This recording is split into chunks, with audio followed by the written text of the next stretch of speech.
алыңыздар жалгыз сураныч. Так, мындай кылабыз. Тамада кичинекей кыздан кечирим сурады. Буга чейин Дастан Махамат Мурзанын тойдо ишине тоскоолдук жараткан кызга кач деп кыйкырган видеосу тарап элдин оюн экиге бөлгөн. Андан кийин ал Баткендин Максат айылына барып, кыздан жана ата-энесинен кечирим сураган видеосун чыгарды. Тамадагы оюнчук таттуу берген. Короче, экөөбүз кичине урушуп кеттик го. Мен эме кылам.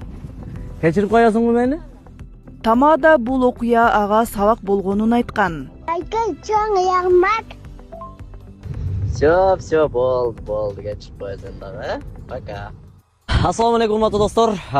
Кече 2 күн башта ушул Максат айылында аркада тойдо болгонбуз. Ошол тойдо кичине эмоцияны башкара албадымбы, ишыгса тамаша кылган аракет кылдым. Бир кичинекей кызга кыйкырып койгонмун. Ал Кыргызстандын бардык жерлеринде талкууларга алынды. Ал кызды ата-энеси боюнча маалымат алып, жашаган жери боюнча маалыматты алып, ушул Максат айылынан экенин билдик. Азыр келип, расмий түрдө карындашыбыздын өзүнөн кечирим сурап, Юлиясынан кечирим сурап, атайын келдик. Жана чалсам подарка деп аттылы го. О, сага. Сразу баштайга за. Короче, экөөбүз кичине урушуп кеттик го.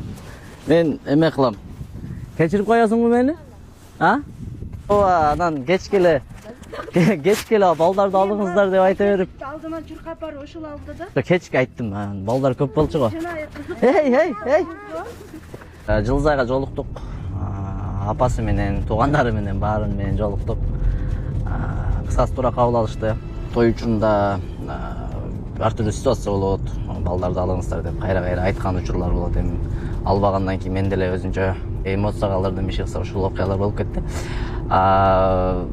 Ошол келип жолуктук, ата-энеси менен сүйлөштүм. Кудай буйрса баары жакшы, мага каршы претензиясы жок.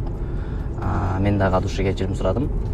Эми айтайын дегеним, бир күндүн ичинде Кыргызстанды бутка тургузган бул окуя мен үчүн сабак болду деп ойлойм. Ошондуктан Жылзайдын үй-бүлөсүнөн дагы бир кечирим сурайбыз. Ошол. Рахмат баарыңыздарга. Все, болды, кечирип коесуң дагы, Пока. Ассаламу алейкум, урматтуу кыргыз элим. Мен сиздерге бүгүн отчет берейин деп чыктым. Сиздерден чогулган акча 450 000 болду. Биз мындан 3,5 жыл мурун Ош-Бишкек жолунда катуу жол кырсыгына кабылып, балам баса албай калган. Башында аппарат менен, азыркы учурда аппарат менен жашайт балам. Балам 4кө чыкты. 4кө чыкса да ушу баса албай жатат. Сиздерден сураныч, баламдын акыркы операциясына жардам кылып кетиңиздер. Дагы да кайрымдуулукка муктаж болуп турабыз биз. Операция Түркия мамлекетинде болгондуктан 45 000 улар каражаты керектөлүүдө. Бизде андай сумма жок болгондуктан сиздерден кайрымдуу кыргыз элине жардам сурап кайрылдык. Сиздерден суранарым, баламдын басып кетишине себепкер болуңуздар. Аллах таалам баарыңыздардан ыраазы болсун. Баланын бир жери ооруса, эненин жүрөгү ооруйт экен. Сиздерден суранарым, ушу балам дагы көптүн катарында басып ойноп кетүүсүн каалайм. Мен дагы кайрымдуу кылып коюңуздар, кайрымдуулукту сиздерден сураныч. Башка балдардай болуп ойноп, күлүп жүрүүсүн каалаймын.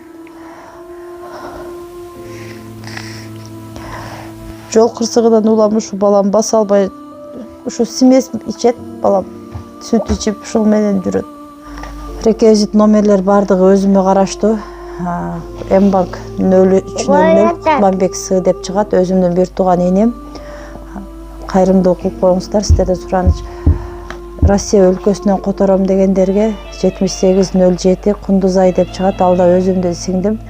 Кайрымдуу кылып кетиңиздер, сиздерден сураныч, баарыңыздардан Аллах таалам ыраазы болсун.